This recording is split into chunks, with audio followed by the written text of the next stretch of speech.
In theory, these powers could be used to force telecom operators to rip Huawei gear out of their existing 5G networks. And this would, of course, be a move that could cost billions and likely require taxpayer support.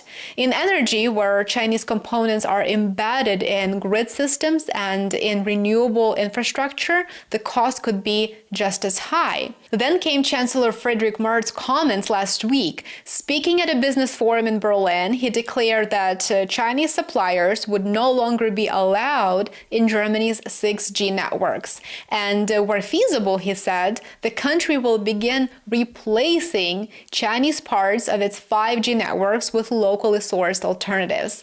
It sounded like a major shift, which is a hard turn away from Huawei. Yet many observers immediately questioned how meaningful this move really is. After all, 6G technology won't even roll out until 2030.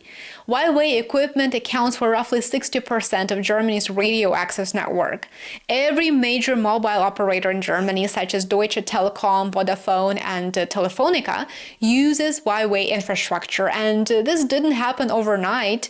The relationships were built over years and years of deploying 3G, 4G, and eventually 5G technology, which was long before political tensions made Chinese vendors controversial or unacceptable or undesirable.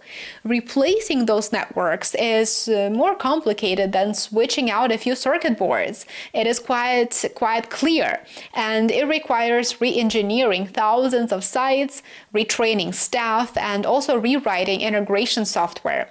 Deutsche Telekom says the costs of replacing even one part of its system, the configuration management platform, from what I read, already run into tens of millions. Barclays analysts estimate that removing Huawei from Germany's 5G networks entirely would cost about 2.5 billion euros, and it could be phased in slowly as part of normal equipment upgrades at a really great cost. But here's the bad news for those of you in Germany. Germany's government is moving ahead anyway with this policy. Merz's government argues that if Beijing can potentially influence a supplier, it may someday influence Germany's entire infrastructure. So, in other words, this is a blind witch hunt at taxpayer expense.